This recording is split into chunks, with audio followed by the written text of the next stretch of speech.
27쪽 봅시다. 작서 기준 27쪽이에요. 교육 기준 21쪽입니다. 그래가지고 작서 26쪽이에요. 됐어요. 잘했어.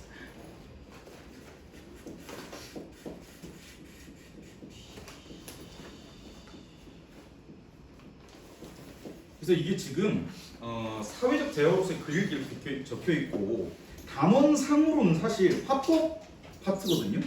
화법 파트긴 한데 발표예요. 그러니까 이 원래 형태는 그러니까 이 단원의 목적은 발표거든요.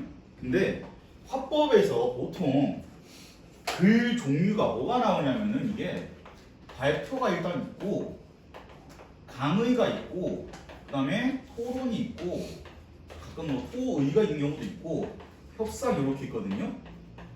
근데 여기서 사실 요거 두 개는 그냥 우리가 그 정규 커리큘럼 때 수능 지문이랑 모의고사 지문 했잖아. 거기서 독서 지문 하듯이 하면 되거든. 왜 그러냐면은 니네 그 학교에서 발표 하지 않나?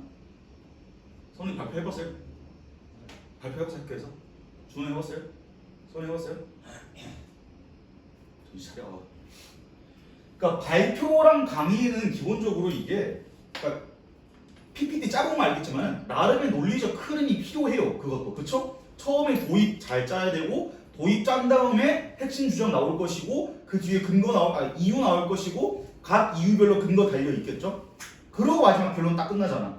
그치? 그러니까 얘네 두 개는 단어는 물론 학법이긴 한데 근데 사실상 이게 우리가 책으로 배우기 때문에 거의 독서 지문에서 활용되는 테크닉들이나 읽기 전략들 그냥 그대로 사용하면 돼. 근데 이제 복잡해지는 건 얘네가 좀 복잡해지는데 얘네가 이번 시험 범위는 아니니까 좀 이제 그렇구나 하고 넘어가시면 되고 그러니까 발표랑 강의가 여기서는 이렇게 실려있긴 하지만은 실제로 읽을 때는 그냥 독서 지문 읽듯이 읽으면 된다. 그래가지고 27쪽 보면은 청중의 특성 얘기 나오잖아.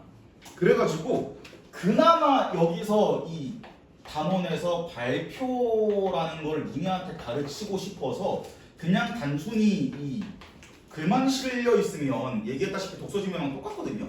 그래가지고 여기에 무슨 개념을 집어넣었냐? 청중 개념을 집어넣은 거예요 사실. 그 다음에 발표 전략 이런 것도 같이 물어봐요. 발표 전략. 그러니까 발표여서 신경 써야 되는 것들이 있을 거 아니야. 예를 들면 이게 그냥 독서 지문이거나 혹은 뭐 토의 토론이면은 청중의 리액션을 고려하지 않아도 되거든요. 그쵸? 안 해도 되는 게 이거 고려하는 게 그렇게 중요한 개념으로 나오진 않아요. 근데 얘는 중요하게 나오거든. 그래가지고 지금 여기서 뭐 설명하고 있냐면 청중의 특성, 연령, 배경지식, 지적 수준, 흥미나 관심의 정도 이렇게 나와 있지. 이 네 가지. 이게 뭔 소리냐? 그러니까 이게 읽어서 니네들 당연히 뭔 말인지 알겠죠. 청중의 배경지식과 지적 수준과 무슨 뭐 흥미나 관심 정도 고려해야 된다 이런 거거든.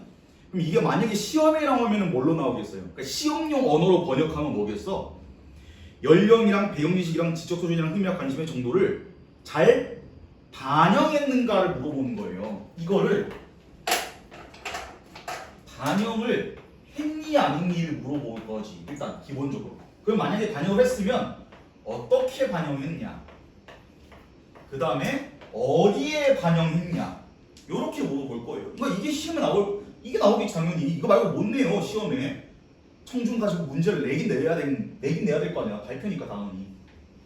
그래서 어디서 어느 부분에서 청중을 고려해서 이 얘기를 했는가, 그리고 그 고려를 한다면 어떻게 고려했나, 그런 거 이제 봐야 되는 거죠. 그러니까 예를 들어서 연령 이거랑 이제 보통 많이 링크되는 게 뭐겠어요? 말투나 그치 말투지, 거의 말투죠. 말투나 사용 단어겠죠. 배경지식도 마찬가지로 사용 단어, 어휘 혹은 전체 내용 설계에 영향을 주겠죠. 내가 만약에 강의를 한다 치더라도 니네한테 이 강의하는 거나 혹은 뭐 나중에 뭐 중학생한테 강의를 한다던가 아니면 초딩한테 강의를 한다던가 똑같은 내용으로 똑같은 방식으로 하면 안 되겠죠. 그렇죠? 배운 것도 다를 것이고. 지적 수준도 비슷한 얘기고 흥미나 관심의 정도도 마찬가지입니다. 왜냐하면은 흥미나 관심의 정도에 따라서 내용 구성이 달라지겠죠. 그러면은 여기서 니네가 이 지문 읽으면서 생각해야 되는 건 뭐냐면은 네 가지 변수 있잖아. 이 변수를 가지고 얘도 똑같아. 내용에는 어떻게 영향을 줄 것인가, 형식에는 어떻게 영향을 줄 것인가, 이거 한번 생각만 해보면 돼요. 이해되죠? 그러니까 연령에 따라서 내용과 형식을 다르게 해줘야겠지. 그럼 어디가 달라지나, 그리고 달라진 부분이 본문에 있나 없나. 배경 지식도 마찬가지고 지적 수준도 마찬가지예요. 선우가 배경 지식이랑 지적 수준은 같은 말 아닙니까? 그러면 그 배경 지식은 약간 뭐 쌓여 있는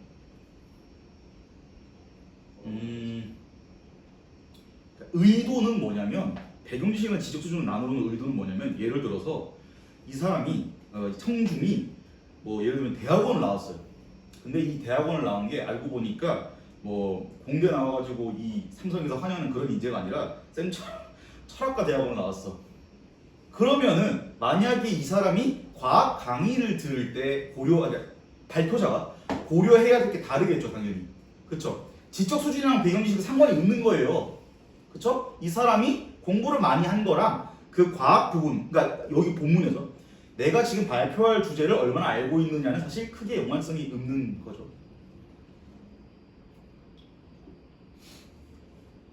그래가지고 여러분 몇 번 말씀드렸지만 긴장하셔야 돼요. 지금 예비고 일반 수업하고 있는데 장난 아니에요. 에? 무서워 아주. 성우가 진짜예요. 아주 학구열이 넘친다고요. 문법 막 수업하자고 질문이 막 쏟아져요. 무수한 질문 요청이 쏟아진다고, 선우가. 그 다음에 사회적 독서 활동의 의의 이렇게 되어 있는데 뭐 지적 정서적 성장 어쩌고, 삶의 방식 어쩌고, 생활하는 태도 형성돼 어쩌고 이렇게 되어 있죠. 요거 세 개 묶어서 옆에다 쓰세요. 이걸 물어보진 않을 거야. 이걸 물어보는 게 아니고 이걸 읽은 사람의 반응을 한 4-5개 선지가 됐든 보기에든 준 다음에 여기서, 그러니까 준 다음에 예를 들어서 뭐 철수는 여기서 지적 정서적 성장을 이루었군, 혹은 뭐 생각했군, 혹은 가치관을 이해했군. 이게 얘네들의 리액션에 반응이 되었나 안 되었나를 물어볼 거예요. 그러니까 여기 실제로 교과서에 있는 개념이 A라고 하면은 시험지에서 A가 뭐냐를 물어보는 게 아니고 B라는 글을 읽고 C가 리액션을 했는데 그 리액션에 A가 반영이 됐나요 안 됐나요를 물어볼 거라고. 아시겠죠? 내용 물어보는 게 아니고 반영됐나 안 됐나를 물어볼 거야. 빨리 써 이것도. 아시겠죠? 그래서 이 누군가의 감상 혹은 뭐 후기, 소감 이런 거를 니네한테 외부 질문으로 넣어놓은 다음에 여기에 어떤 부분이 반영되었나요? 그러니까 사회적 독서 활동의 의의 중에 뭐가 반영되었나요? 이거 딱 문제 내기 좋다니까.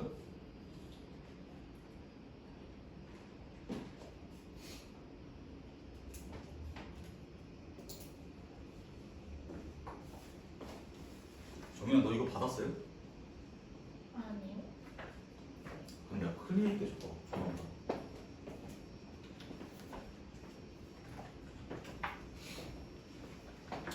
이제 이거 만들 때 시중 교재 중에 제일 유명한 거랑 이제 다른 강사쌤들 중에 유명한 것들 한 2개, 3개 열심히 읽은 다음에 니네 학교생들이 임용고시 준비할 때 읽으시는 전공책들 같은 거 있거든요.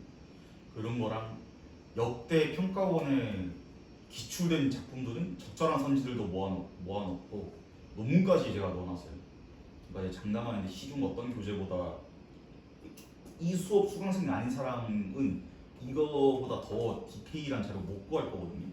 아시겠죠? 여러분들 지금 학교 가서 열심히 자랑하고 다녀주시면 감사하겠습니다. 그 다음에 확인하기 넘어가고 본문 들어갑시다.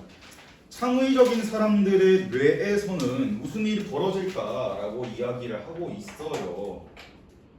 그래서 뭐 갈래는 강연이에요. 얘는 강연이야. 그러니까 발표나 강연이나 거의 형식적으로는 같다고 보시면 됩니다.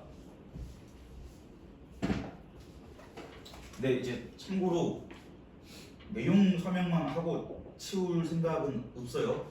내가 이걸 어떻게 해설을 할 거냐면은 지문 부분을 다 구조화를 한 다음에 어디서 문제를 낼 수 있는지 얘기를 할 거니까 내용 자체는 뭐 여러 번 읽어보시면서 파악하시고 아 이거 이 글에서 이렇게 문제 나올 수 있겠네 라는 생각을 좀 많이 하세요. 그래서 이 작가가 정재승이라는 사람이 개인적으로 제가 좀 좋아하는 사람이거든요. 굉장히 그러니까 뇌과학자인데 굉장히 말을 굉장히 재밌게 잘하시고 유튜브도 많이 나오고 옛날에 방송에도 많이 나왔던 사람이에요. 어쨌든 그래서 창의적인 사람 뇌에는 무슨 일이 벌어질까? 안녕하세요. 창의적인 사람들의 뇌와 관련된 이야기를 할 정재승입니다. 질문을 하나 드리겠습니다. 창의적인 사람들은 어떻게 만들어질까? 요 청중 반응 확인 이거죠. 자, 질문 동그라미 치시고 청중 반응 확인 밑줄 거. 자, 이게 강연이고 발표니까 할 수 있는 행동이죠. 그렇죠? 그러니까 이게 니네가 만약에 아름고 특징상 외부 지문 분명히 나올 거거든요. 근데 만약에 외부 지문이 이런 식으로 강연이나 발표가 나온다면 처음 읽는 글이어도 쓱 있다가 여기서 질문 던진다. 여기서 청중 반응 확인한다. 이런 부분 있을 거 아니야. 여기 쓱 있을 때 지문에서 동그라미를 치던가 아니면 옆에다가 이렇게 체크를 해놔. 왜? 여기 분명히 다시 찾아와야 되거든요. 그러니까 윗글에 대한 설명을 적절한 것을 이러면서 뭐 청중의 반응을 확인했다, 뭐 시각 자료를 제시했다, 어쩌고를 했다 이거 5개 있는데 그때 가서 막 겨우겨우 부랴부랴 찾으면 시간 모자라요. 애초에 읽으면서 그냥 체크해 놓으라고. 아시겠죠? 그러니까 청중 반응 확인, 그 다음에 뭐 시각 자료 제시, 그 다음에 뭐 질문 던지기 이런 거는 애초에 읽으면서 체크해놔. 아시겠죠? 그래야 다시 찾아올 수 있어. 그 다음에 아쉽게도 인류는 창의적인 발상으로 가는 지름길을 발견하지 못했습니다. 아직 창의성에 대한 연구도 거리만 단계고요. 다만 우리는 창의성의 본질에 접근할 수 있는 단초를 찾아내기 시작했습니다. 오늘 저는 뇌과학과 관련된 창의적인 존재의 특징, 창의적 존재가 되기 위한 방법을 중심으로 이야기를 진행하겠습니다. 그러면은 이제 뇌과학이랑 창의성을 연관을 지으실 건데, 근데 그 중에서도 존재의 특징과 존재가 되기 위한 방법이래요.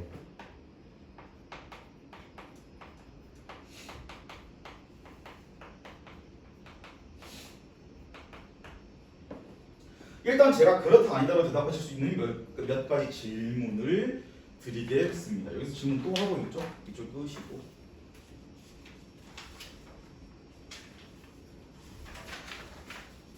우선 창의성과 지능은 상관이 있을까요? 없을까요? 청중 반응 확인하고 있기도 하고 없기도 합니다. 청중 웃음 확인. 여기서 웃음 확인 밑줄 거봐요. 지금 그러면 앞에 여기서 지금 있기도 하고 없기도 합니다라고 일부러 조금 분위기 푸는 발언을 한 거잖아. 그러면 여기서 뭘 고려한 거겠어요? 청중 특성 고려한 거지. 그렇죠? 그리고 질문하는 거 보고 질문이랑 이 대답하는 거 보면은 청중의 배경 지식이나 지적 수준도 고려했다는 걸 당연히 알 수 있죠. 왜냐면 지금 전문 용어를 안 썼잖아 지금 여기서. 그쵸? 어쨌든 무슨 얘기냐면 IQ 110 이하의 피험자군에서는 지능지수가 높을수록 창의성도 높아집니다. 자, 이게 이제 우리가 순진하게 그냥 발표문이라고 읽어주시면 안 되고 독서 지문이라고 생각하면 여기서 지금 조건부 정보를 준 거예요. 비슷한 주제 안에 있지만 조건에 따라서 다른 정보를 선택해서 우리가 읽을 줄 알아야 된다는 건데, 지능지수가 110 이하야. IQ가 110보다 낮은 사람들은 무슨 일이 벌어진다? 지능이 높은 IQ가 높으면 창의성도 높아진다. 그러니까 비례관계라는 거네. 그렇죠? 비례관계. 그런데 이 수치가 110에서 120이 넘어가면 더 창의적이지는 않습니다. 더 창의적이진 않아요. 만약에 IQ가 110, 120보다 뭐야? 기호 잘못 썼네. 크면은 더 창의적이지는 않대요.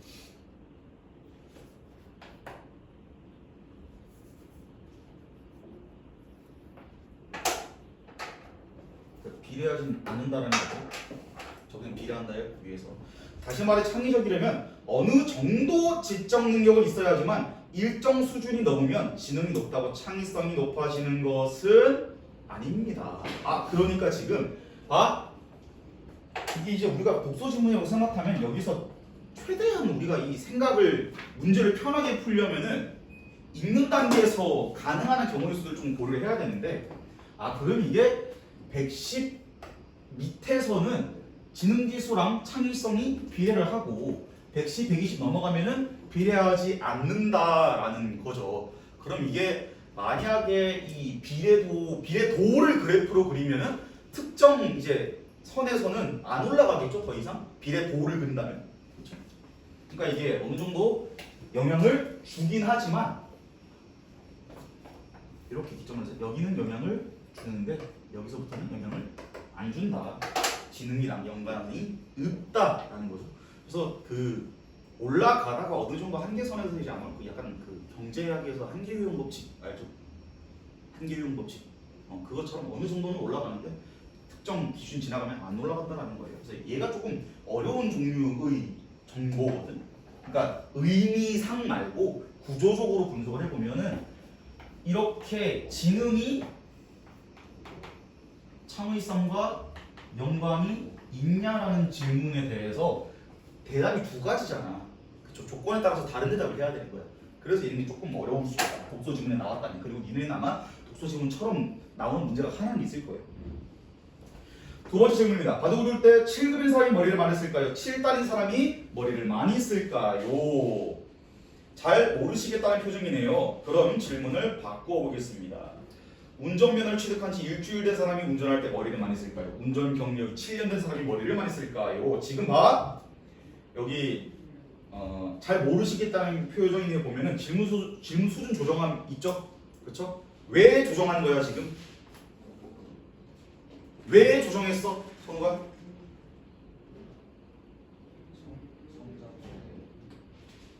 그러니까 그게 어딜 단서로 조정한 거야 이 사람이? 표정. 그러니까 어떤 거에 대한 표정. 그러니까 관계의 리액션이잖아 지금 이것도. 자기 어떤 발언에 대한 리액션을 본 거예요. 바둑님이지 뭘. 7급 7단 동그라미 쳐요. 너는 7급 7단 차이 알아요? 태권도 사를 사람 같은. 그게 아마 쌤도 정확하지 않은데 아마 1급 올라오고 그 다음에 단으로 올라갈걸요 아마. 어쨌든 그래가지고 청중이 이 반응을 확인하고 잘 모르시겠다는 표정이네요 이러고 이제 바꿨죠 질문을. 그래서 운전할 때 머리를 많이 쓸까요? 운전 경력이 7년 된 사람이 머리를 많이 쓸까요? 이제 아시겠죠? 일주일 된 사람이 머리를 훨씬 더 많이 씁니다. 바둑이 7급인 사람은 아무것도 없는 바둑판에 바둑돌을 올릴 때마다 머릿속도 난리가 납니다. 아주 중요한 상황에서 전세를 역전할 만한 수를 찾는 순간이라고 해서 특별히 더 지적인 능력을 발휘할 수는 없는 거죠.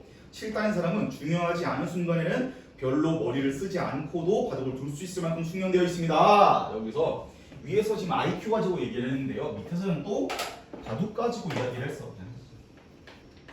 바둑 가지고 이야기를 했어요. 그러니까 이게 7급인 경우와 7단인 경우를 얘기를 했는데 머리 쓰는 정도가 7급이 훨씬 많다라는 거죠.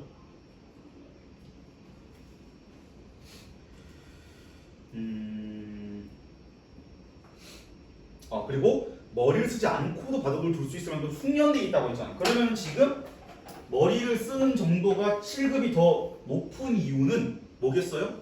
얘가 숙련되어 있어서인 거지.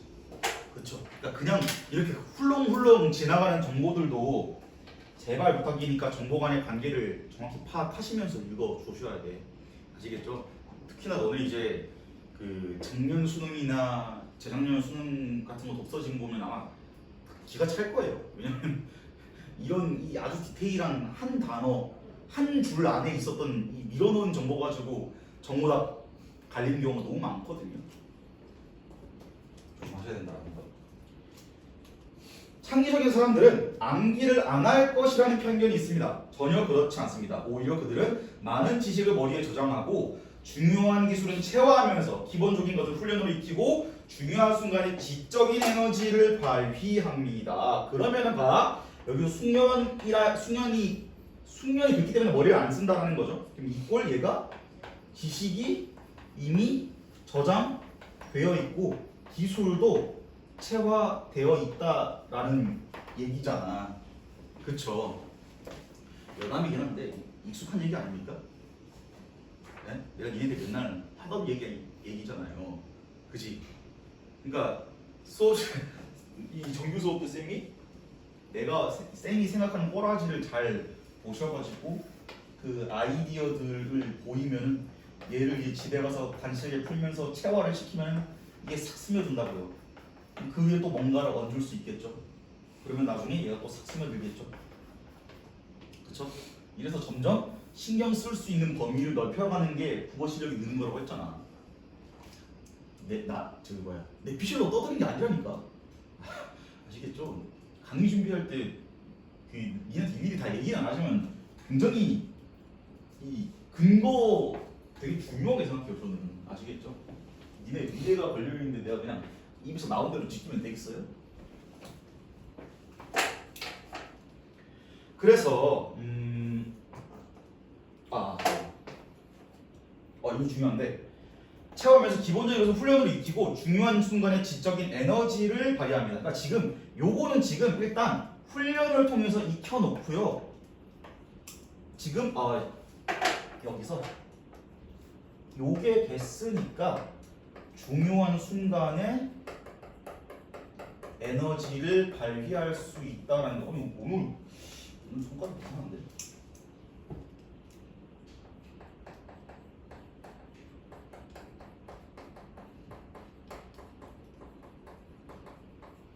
그러니까 중요한 순간에 에너지를 발휘한다고. 그러니까 지금 내가 여기 주황색으로 왜 강조했겠어요? 차이점이야 지금 이거. 그쵸? 7금인 사람은 7달인 사람이랑 바둑 둘 때 머리 굴러가는 게 어떻게 다른지 얘기를 하는 거예요.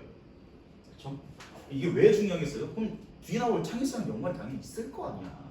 왜냐면 애초에 물꼬를 외곽이랑 창의성의 연관성으로 틀었는데 여기서 지능 얘기랑 바둑 얘기 한 번 갑자기 이 사람이 ADHD라서 바둑 얘기를 갑자기 하고 싶어서 하는 게 아니잖아.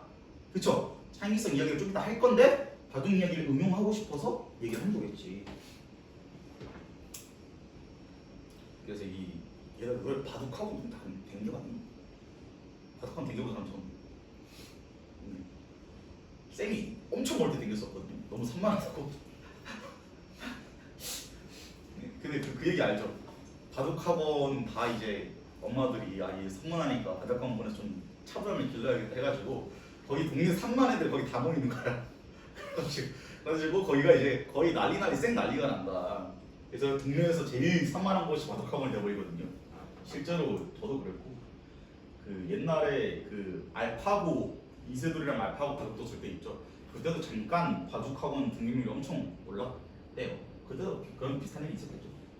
어쨌든 그래가지고 순간에 지적인 에너지를 발휘합니다. 그래가지고 이거는 사실 읽으면서 애초에 이렇게 지나가면서 중요하지 않은 척하고 이야기를 했지만은 7급이랑 7단 차이점이니까 이거 좀 중요할 수 있겠다 이러고 이제 지나가주는 거야. 그러니까 이게 이거 중요할 수 있겠다 하고 지나가는 거랑 그냥 쓱 읽고 지나가는 거랑 완전 달라. 아시겠죠? 뒤에서 나올 정보랑 링크할 수 있냐 없냐가 문제의 정오답을 가린다고요. 문제 정오답을 가린다고. 미래가 걸려있다고요. 여러분의 이해를 돕기 위해 이론 한 가지를 소개해드리겠습니다. 혹시 1만 시간의 법칙을 들어보셨나요? 하면서 이 얘기를 하고 1만 시간의 법칙을 얘기를 했어요.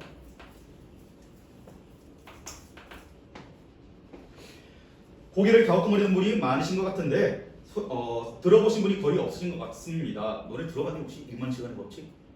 들어봤어요? 1만 시간 하면은 뭐 그걸 거예요. 아마 1만 시간 하면은 어떤 분야든지 전문가가 될 수 있다 뭐 그런 거고요. 그러니까 여러분도 공부 1만 시간 하셔야죠. 아시겠죠? 선우가 아시겠죠? 선우가 네. 선우가 그래서 화면에 보이는 자 화면 가리키면 미칠 거 빨리 뒤지기. 내가 왜 미칠 거라 했을까? 이거 화면 가리키면 여기에 비워가지고. 따지고 보면 맞긴 한데 시각적 자료를 활용한 거지. 제시도 있고 활용도 한 거죠. 그렇죠. 시청각 자료 제시한 거야. 그러니까 지금 이게 강연이니까 우리는 글로 보고 있지만 이거 이 원본을 이렇게 떠들고 있는 걸 거 아니에요. 그렇죠? 시청각 자료 활용했다고 내가 지금 칠판 활용하는 것처럼. 그래가지고 스웨덴 출신 심리학자 안드레스 에릭슨 교수의 이름입니다. 이분 의견에 따르면 청춘의 시기에 무언가를 1만 시간 정도를 집중해서 훈련하면 뛰어난 성취를 할 수 있다고 합니다. 아 이게 청춘의 시기에, 그러니까 청춘 시기에 1만 시간을 노력하면은 성취할 수 있다. 무언가 뛰어난 것을 성취할 수 있다.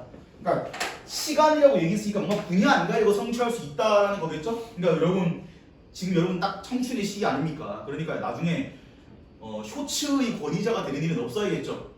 그렇죠? 네, 유튜브의 권위자가 되는 일은 없어야겠습니다.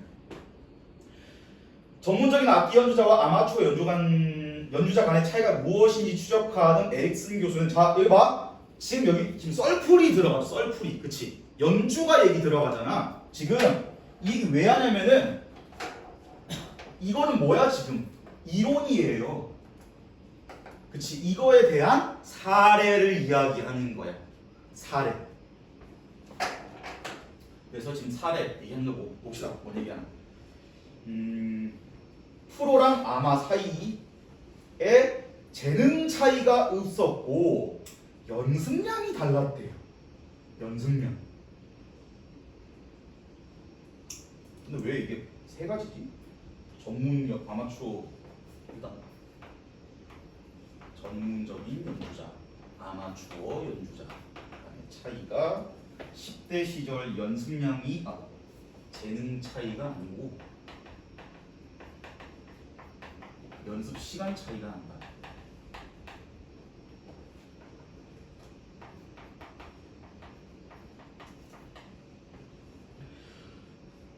그만큼 창의적인 성취를 하려면 훈련이 중요하다는 뜻입니다. 아 그래서 이렇게 해가지고 결론이 나오는 게 창의적 성취 훈련 중요하다라는 거지. 그래서 그러면 이거 읽으면서 우리가 또 가볍게 해줄 수 있는 거 뭐겠어요? 훈련 여기서도 훈련 얘기했는데 여기서 훈련 얘기하네. 그러면은 바둑 얘기랑 저 연주자 얘기는 썰은 다르지만 연관성이 있네. 이 정도 생각할 수 있잖아.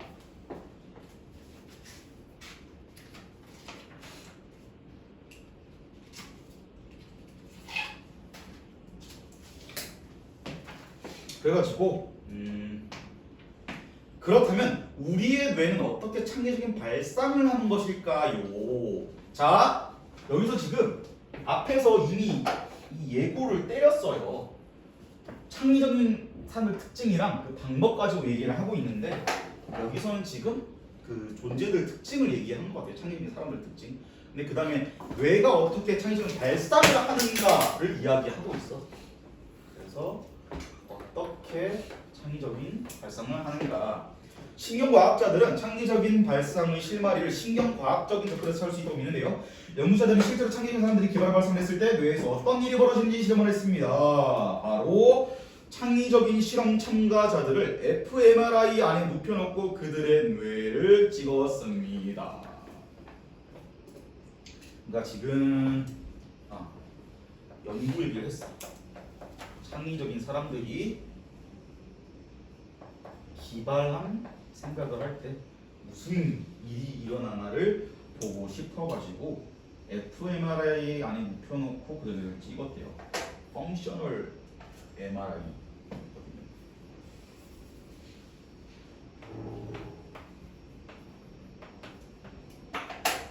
이게 왜 단어가 중요하냐면 여러분들이 의대에 가야 돼서 중요한 게 아니고 뒤에서 청중의 리액션을 반영해서 설명을 한번 풀어주죠.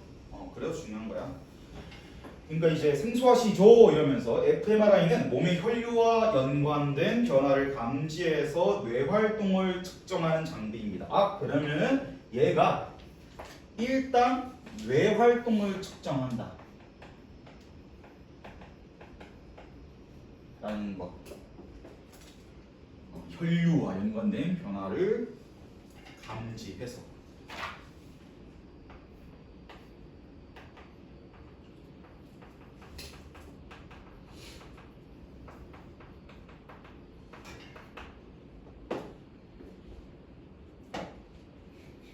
그런데 실험은 대부분 실패했지만 흥미로운 결과를 얻기도 했죠. 여기서 봐봐. 실패했지만 밑줄 그어보세요. 이거 지금 그냥 지나갔거든요. 근데 이게 왜 저기 내가 밑줄을 그어놓으라고 했냐면은 좀 애매해서 그래요. 범주가 너무 넓어. 왜냐면 실험이 실패했다는 걸 정의가 뭐야? 기대한 결과가 안 나온 거예요? 그게 실패야?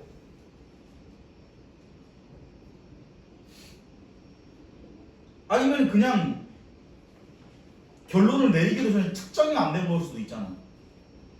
근데 그것도 실패라고 부를 수 있잖아요. 실험 실패. 그쵸? 이게 좀 애매해가지고 이런 거 조금 좀 위험한 부분이다 하고 체크해놓고 가야 돼. 왜냐면 이런 식으로 애매한 부분은 니네가 그냥 습관적으로 그냥 넘길 거거든. 근데 이건 본능이어서 그래. 그래갖고 일부러 체크해주라고. 흥미로운 결과를 얻기도 했대요. 예를 들어 바둑 칠다 기사에게 FMRI 안에서 바둑을 2개하고 40도 내를 찍었는데 복기를 하면서 불리한 자세를 기억는 창의적인 수를 두기 전에 그의 뇌에서 무슨 일이 벌어지는지 살펴보았는데 창의적인 아이디어가 만들어질 순간 평소 신경 신호를 주고받지 않던 굉장히 멀리 떨어져 있는 뇌의 영역들이 서로 신호를 주고받는 현상이 벌어졌대요. 아, 그래서 보니까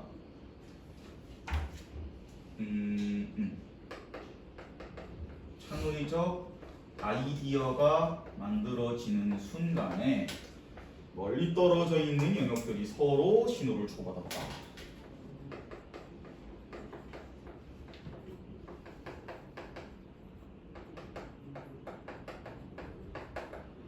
그러니까 뇌에서 멀리 떨어져 있는 영역들이 신호를 주고받았다라는 건데, 근데 이게 내가 왜 여기서 이제 이 얘기를 하냐면은 결과가 나왔잖아.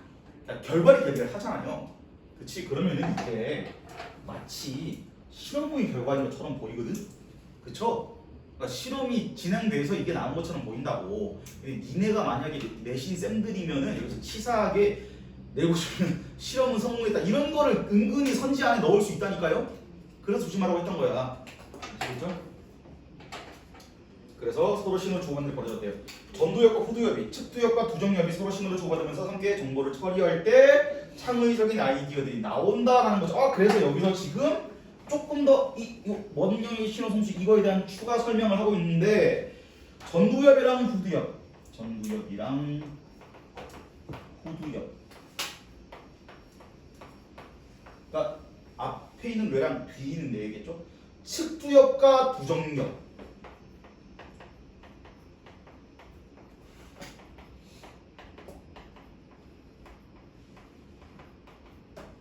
측두엽은 옆에 있는 뇌거든요.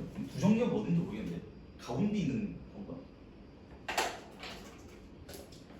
그래서 이게 창의적인 아이디어들이 나온다라는 것. 창의성은 가장 고등한 영역의 뇌 일부에서 만들어지는 것이 아니라 뇌 전체를 두루 사용해야 만들어지는 능력이래요. 딱 봐도 중요해 보이는 식으로 정보를 정리해주고 있죠, 그렇죠? 창의성이 발휘될 때는 뇌 일부가 아니고 뇌 전체를 사용을 해 주셔야 한다. 그래가지고 이게 이제 지문이 길이가 길기 때문에 그냥 조금 출제자 입장에서 편하게 변별력 내는 방식 중에 하나는 뭐냐면은 그냥 사실적 독해 되는지 물어보는 게 사실 좀 편하긴 해. 그럼 이제 약간 이런 식으로 좀 숨겨져 있거나 찾기 어려운 정보들 물어보는 거죠. 그러니까 은근슬쩍 아까 전두엽이랑 두정엽이랑 이렇게 짝을 짓는다거나 아주 흔한 방식이거든요. 그거는 당연히 여러분 염두에 두셔야 되고, 평소 연결되지 않는 멀리 떨어지는 영역끼리 서로 신호를 주고받는다는 것을 어떻게 해석할 수 있을까요? 이것들은 연구자들의 해석입니다만 다른 문제를 다른 각도 어떤 문제를 다른 각도로 바라보거나 상관없는 개념을 서로 연결하고 추상적인 개념을 잇는 일이 뇌에서 벌어지는 것처럼 보입니다. 그러니까 지금 봐 이것도 지금 요거에 대해서 추가 설명을 해주고 있는데 이거 왜 위험하냐면은 보입니다 밑줄 거 보입니다 밑줄 얘도 이게 만약에 이게 독서 지문이었으면 여기도 이제 당연히 아주 위험한 파트거든요. 그러니까 지금 겉보기에는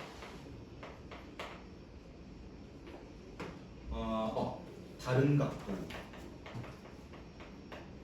혹은 개념 연결, 이 개념 연결 혹은 추상적 개념 연결 그래서 보입니다. 그런데 이거잖아. 그런데 남과 다른 각도에서 문제를 바라본다는 것은 매우 중요하고 쉽지 않지만 그렇게 하려고 애쓰고 노력하는 것에서부터 발상은 시작됩니다. 이게 여기서 지금 봐. 이게 지금 쉽지가 않다라는 거죠. 쉽지가 않아. 근데 봐. 이 먼 신호도 이게 지금 그럼 시작은 이거에 대한 노력에서 시작된다라는 거겠지. 그렇죠? 목소리를 더욱 크게 높이면 여기 목소리를 더욱 크게 높이면 이것도 이제 발표나 강연이니까 할 수 있는 표현이고요. 형식적인 부분이고 이 강조하고 싶은 거죠. 결과물이 아닌 사고 방식을 흉내내고 꾸준히 변형하는 것 그것이 창의적인 발상의 출발입니다. 해가지고 이렇게 싹 묶어가지고 이야기해주는 게 결과물에 이 조금 더 우리가 집중하시면 된다라는 거죠. 서원아, 그쵸?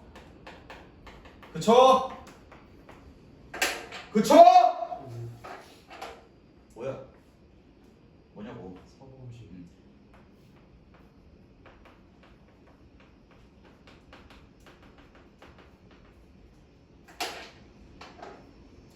정민이는 그 정규 수업 거의 안 들어서 모르겠지만 니네 셋은 너무 익숙한 얘기잖아. 내가 니네 귀에 딱지가 않도록 이 얘기 하잖아요. 니네 지문 무슨 표시 뭐라 그래? 결과물이 중요한 게 아니고 내가 생각하는 거 따라오라고 하잖아요. 내가 니네한테 맨날 하루 종일 그쵸? 이 갸륵한 엄청난 정성이 들어간 강의 준비가 드디어 티가 나구나. 어쨌든 그래가지고 이렇게 된 거다. 이게 이제 출발이래요. 창의적인 발상의 출발.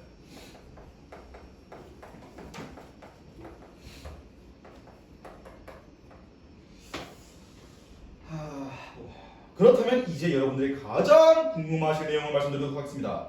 창의적인 존재가 되려면 우리는 어떻게 사고하고 행동해야 할까요? 그래가지고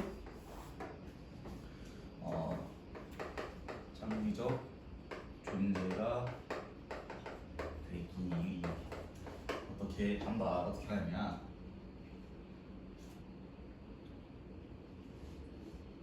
바로 남과는 다른 생각을 갖고 있거나 다른 관점에서 문제를 바라보는 사람들과 자주 지적인 대화를 나누며 내가 전혀 몰랐던 분야의 정보를 받아들여야 합니다. 그러니까 요거 이제 얘기를 해준 게 다른 생각 혹은 다른 관점 사람들이랑 지적인 대화를 해야 한다. 지적인 대화를 해서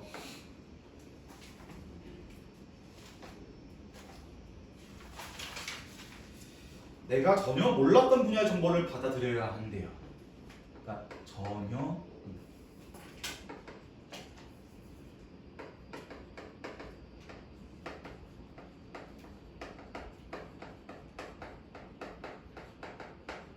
정보를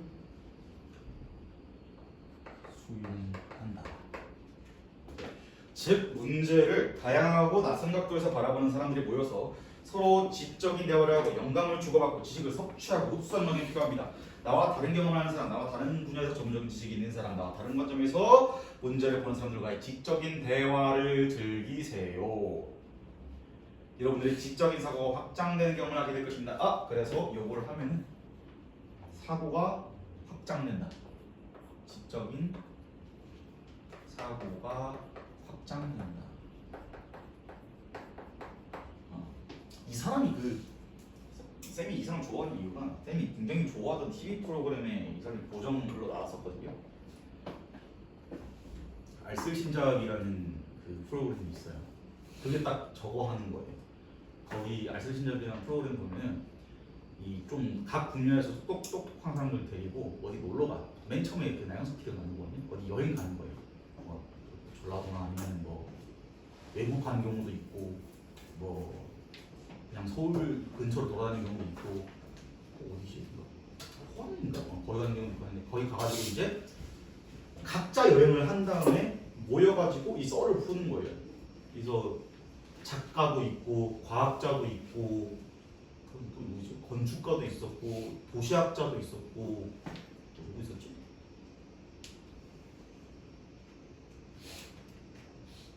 그렇게 있었거든요.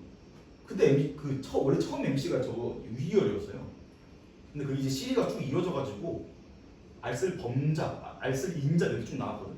그래서 그때 마지막에 그 RM이 MC였을 거예요. RM이랑 장항준 감독이랑 둘이 같이 그 시리 되게 재밌어요. 그래서 모여서 막 자기들끼리 썰 풀거든요. 쌤이 이 무한도전 다음으로 제일 좋아하던 시리즈였어요. 어쨌든 그렇다면 창의적 아이디어를 얻기 위해서 일상에서 실천할 수 있는 방법은 어떤 것이 있는지 말씀드리겠습니다. 봐봐. 여기도 지금 이론을 얘기를 했는데 그다음에 이제 일상에 적용하는 거죠, 그렇죠? 그러니까 뭔가 주장을 했으면 이론을 제시했으면 뒤에 적용하는 거는 그냥 국룰이야, 그냥 아시겠죠? 그러니까 이거 읽으면서 애초에 이거 뒤에서 적용 사례나 혹은 적용된 사례 얘기할 수 있겠구나 이 대비하고 있어야 된다니까. 그래야 뒤에서 정보가 나왔을 때 그냥 그렇구나 하고 순진하게 읽어주는 게 아니고 적극적으로 머릿속에 이게 딱 와서 달라붙는다니까 정보가. 그게 능동적 독해예요, 내가 강조하던. 어쨌든 그래가지고 바로 운동입니다. 운동을 하면 된대요. 여러분 운동 열심히 하고 있습니까? 손을 열심히 하고 있어요? 우리 그 이름 초성도 같은데 같이 운동 다니세요. 아시겠죠? 어쨌든 그래가지고 운동을 하면 신경세포가 많이 만들어진대. 이게 운동을 하면은 신경세포가 많이 만들어진대. 흔히 신경세포는 2살까지만 만들어지고 그 이후로는 만들어지지 않는다고 알고 계시잖아요? 모르고 있죠, 여러분?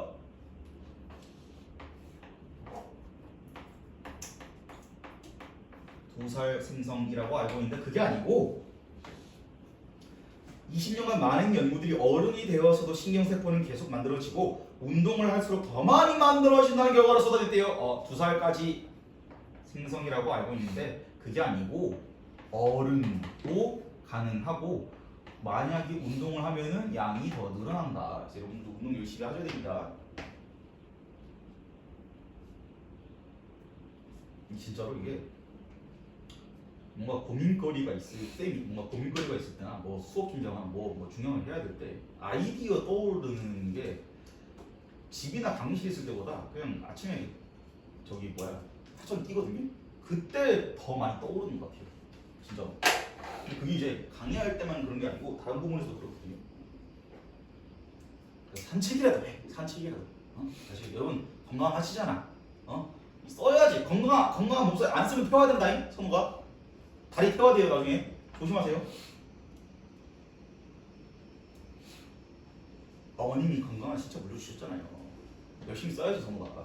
정윤아 아시겠죠? 세계적인 물리학자 알베르트 아인슈타인. 이 뭐예요? 알베르트 아인슈타인.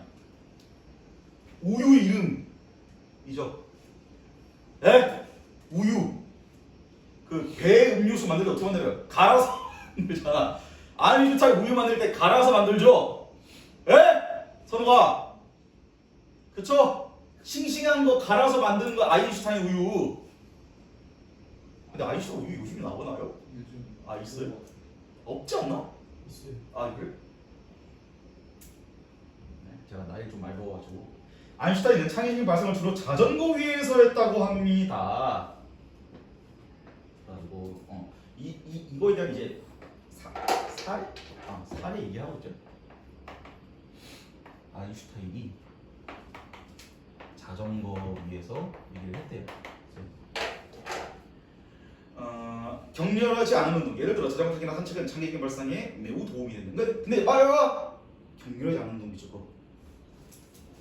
이런 식으로 여러분들의 혼란을 이야기한다고요. 이런 식으로. 운동은 맞는데 격렬한 운동이 아닌 거야. 그쵸? 그러니까 지금 앞에서 엄청 중요한 정보 얘기한 다음에 뒤에서 다른 정보 이야기하는 척 하면서 사실은 이 앞거에 대한 정보를 던졌잖아. 그쵸? 그럼 이게 니네 읽으면서 탁 잡아서 앞에 탁 던지라고. 여기다가 찰떡같이 붙이라고요. 그쵸? 격렬한 거는 안 돼. 그치? 격렬하지 않은 운동이라고 했잖아. 그 다음에 둘째, 수면도 매우 중요합니다. 그러면 여기서 이제 첫 번째가 운동이고 두 번째가 수면이에요. 정대승 박사님 너무 감사하죠? 네? 아니지, 나한테 감사해야지 이 새끼들아. 나는 매일매일 니네한테 뭐라고 그랬어요? 잠줄이지 마라. 사고방식 따라와라. 이게 맨날 하루 종일 하잖아. 아시겠어요? 박선우 아시겠냐고. 최종현 아시겠냐고요. 그러니까 자기 이름 잘못 부를 때 그렇게 집중하는 것처럼 수업도 집중해주세요. 알겠죠? 제갈서원 독고준원 아시겠죠? 그래서 우리의 뇌는 자는 동안 낮에 얻었던 정보 중에 쓸데없는 것을 버리고 의미 있는 것을 장기적 기억으로 넘기는 일을 합니다. 자, 이거 왜 중요한지 이야기했어요. 자, 단기에서 장기로 넘어갈 때, 그러니까 기억이 이때 수면이 매우 중요한 역할을 한다라는 거. 그래가지고 좀 꿀팁을 드리자면, 실제로 과학적으로 그게 있는 건데, 엄청나게 중요한 무조건 외워야 되는 게 있으면은 어떻게 하면 제일 효율을 주냐면은 자기 전에 그걸 외워. 그러고 바로 자버리는 거야. 그러면 이 일이 벌어질 거 아니야. 그쵸? 그 다음에 그리고 플러스 이 일이 벌어지고 그 다음에 보통 우리가 기억이 없어지는 이유가 다른 기억들이 들어와서 밀리는 거거든. 그게. 그래가지고 읽고 외우고 바로 자버리면은 다른 기억이 들어올 틈이 없잖아요. 근데 그냥 바로 장기로 넘어간다고. 그래서 다음날 아침에 일어나서 한 10분, 20분 가볍게 쓱 보잖아? 그러면 진짜 암기 오지게 잘 돼요. 아시겠죠? 하죠. 뭐합니까? 안 하는데. 네? 이번에는 합시다. 우리 이번에는 인생 역전을 해야죠. 여러분. 잠이 부족하면 많은 경험을 해도 머릿속에 오래 남지 않아요. 잠을 잔다는 것은 아주 생산적인 걸 되는 것을 기억하시 선언합니다. 근데 내가 얘기했잖아. 공부 못하는 애들 특히 잠 줄이는 거예요. 밤쳐 새고 지가 공부 열심히 한 줄 알아요. 맞아 죽어야 돼. 내가 그랬거든요.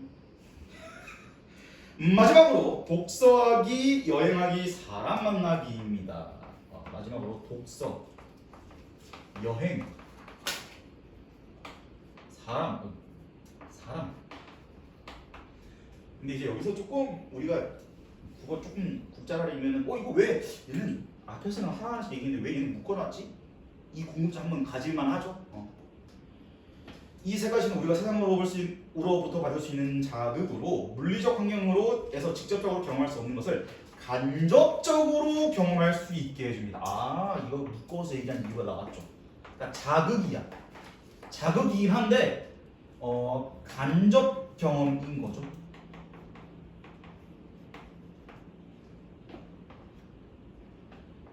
간접 경험인 거야.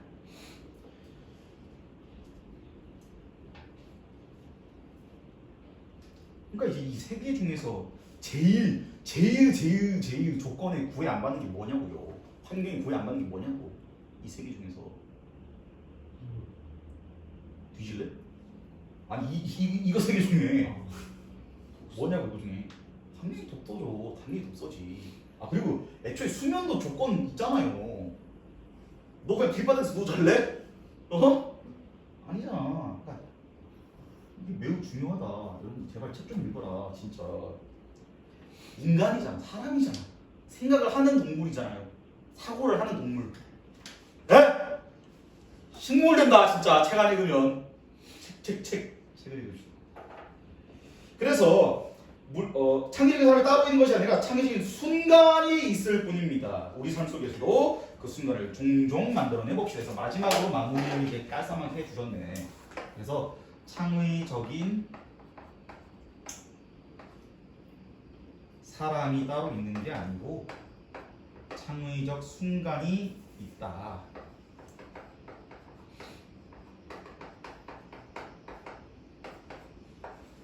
그러면 우리가 보통 창의적이라고 생각하는 사람들은 뭐예요? 그냥 이 순간을 많이 접하는 사람인 거지. 창의적 순간을 많이 접하는 사람. 발표를 들으면서 궁금한 점이 있으셨을 텐데요. 질의응답 시간을 충분히 갖기 위해 발표를 마무리하도록 하겠습니다. 질의응답 시간 밑줄 그으세요.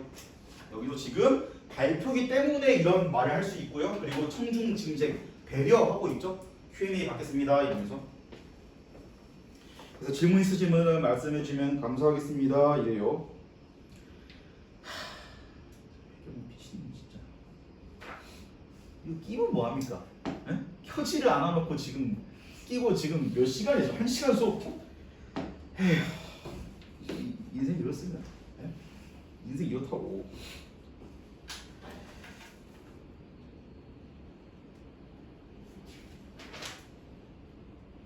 네, 그래가지고 경험 있으신 질문 있으신 분들은 말씀해 주시면 감사하겠습니다. 정재생 12발전 이거 책이거든요. 이거 근데 책 되게 읽기 쉽게 잘 되어 있어요. 재밌는 거. 이거 보세요.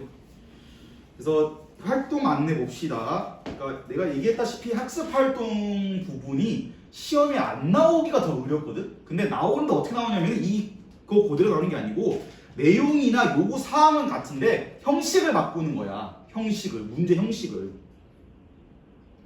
그래서 발표 계획서 이러잖아. 이 발표 계획서는 잠깐만 이거 일단 니네 그냥 사진 먼저 찍을래? 저거.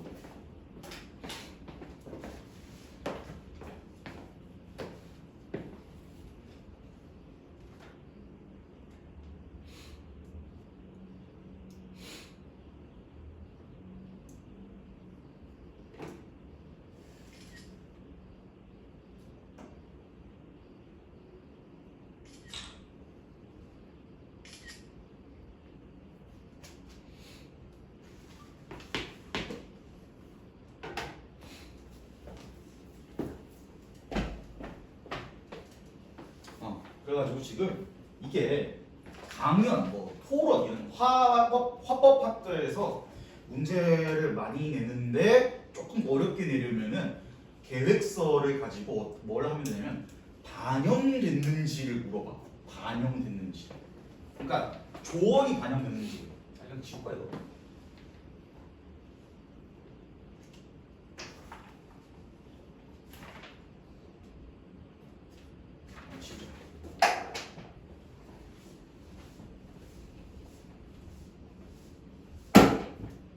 그래서 이게 어떤 식으로 나오냐면은 니네한테 계획서를 준 다음에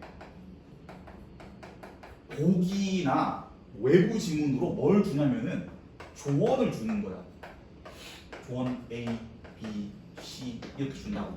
그래가지고 뭐 하냐면은 조언을 받아서 이게 반영이 됐나요 안 됐나요 많이 물어보거든. 그러니까 외부 지문을 이거냈을 때 니네들이 좋아 죽는다고. 그럼 이제 여기서 니네들이 생각해야 될 경우의 수가 많다니까? 그쵸? 만약에 문제에서 뭐라 물어봤냐? 반영, 그러니까 이 적절한지를 물어본다고 칠게. 그러면은 지금 여기서 생각해야 되는 게 일단 기본적으로 계획서랑 반영된 이 본글. 그래서 둘 다 이 내용이 있으면 되겠죠?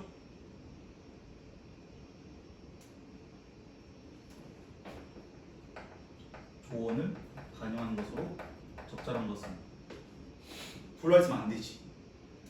계획서에는 없어야 돼요. 그 다음에 본글에도 있어야 돼.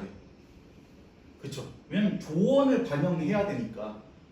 만약에 계획서에도 있고 본글에도 반영된 거면은 이게 내용 자체가 틀렸다는 게 아니고 조언을 반영한 건 아니잖아. 원래 있던 거잖아요. 그쵸? 그 다음에 만약에 여기서도 내용이 좀 다른 경우가 있거든. 그러니까 이런 식으로 조언을 반영을 하긴 했어. 반영을 하긴 했는데 선지에서 뭐 A의 조언을 반영해서 어쩌고 저쩌고 했다 라는 식으로 선지가 나오는데 만약에 그 조언의 내용이 A랑 B가 다르면은 그것도 잡아내야 돼요. 이해돼요? 그러니까 예를 들어서 A가 야, 이 내용 빼라 라고 조언을 했어. 근데 반영한 거 보니까 뺀 게 아니고 뭔가 더 집어넣었어. 그러면 조언이 반영된 것처럼 보이지만 A의 조언을 반영한 게 아니라고. 아시겠죠? 그러니까 이게 이제 진짜로 A랑 B가 다르니까 진짜 제 조언을 반영하게 맞는지도 모른다니까. 이 실제로 수능 합격에서 나와요 이거. 아니 나왔었어 이미 요즘도 나오고 있고. 그러니까 니네 시험 특성상 분명히 여기서 조금 어려운 거 내고 싶으면 이렇게 되실 거예요 분명히. 그래서 계획. 그다음 2번 보시면 발표 전략과 효과를 알아보자 이렇게 되어 있죠. 그럼 이거 문제 뭘로 나오겠어요? 뻔하니까 전략이 여기에 어디에 반영됐나. 그럼 이제 어떻게 선지가 어떻게 만들어지겠어요? 기억이라는 부분을 통해서 어떤 전략을 반영해서 어떤 효과를 누렸다. 이렇게 만들기 선지. 너무 뻔하잖아. 그쵸? 기억 밑줄 아무 데나 가나다라 막 밑줄 꺼놓고 여기서 어떤 전략을 해서 어떤 효과를 누렸다. 이렇게 나올 거야 아마. 너무 뻔하잖아. 그치? 틀리기만 해봐. 그러니까 지금 여기 보면 주요 내용이 도입, 전개, 정립으로 딱 나눠져 있잖아. 가나다라가 매기가 너무 좋게 돼 있잖아요. 그렇죠? 만약에 이거 안 나오면은 이게 안 중요해서 안 나온 게 아니고 너무 뻔해서 안 나왔을 거예요. 아니면 다른 문제 더 어려운 거 내려고 안 냈을 거야. 저건 안 낼 수가 없어. 네가 보기에도 뻔하잖아. 나올 수밖에 있다니까. 기본적으로 이게 이 글이 선택이 된 다음에 여기 맞춰서 학습활동이 써진 거잖아. 출판사에서. 그러면 그 지문 가지고 아무리 이 너네 쌤들이 이 도수를 부리더라도 학습활동에 안 걸릴 수가 없어요. 애초에 작가 의도가 이건데 책의 의도가 니네 쌤들이 이 책을 쓴 게 아니잖아요. 그쵸? 그래서 내가 얘기했잖아. 자체 교재 쓰는 쌤들이 굉장히 대단한 거라고요. 저 포함해서요. 외부 교재 쓰잖아? 그럼 나는 편해. 나는 편하다고. 그러면 근데 대신 가르칠 수 있는 게 그 교재 밖으로 못 나간다니까. 더 못 가르쳐요 뭔가를. 그 다음에 너무 생색 타임. 이거 봐. 발표자와 청중이 어떻게 상호작용을 하는지 말해보자. 밑줄 거. 발표자와 청중이 어떻게 상호작용을 밑줄 거. 그래서 여기서는 fMRI 얘기를 했지만 뭐가 이 지문에서 싹 다 찾을 수 있어야 돼. 발표자랑 청중 상호작용은 무조건 찾아야 돼.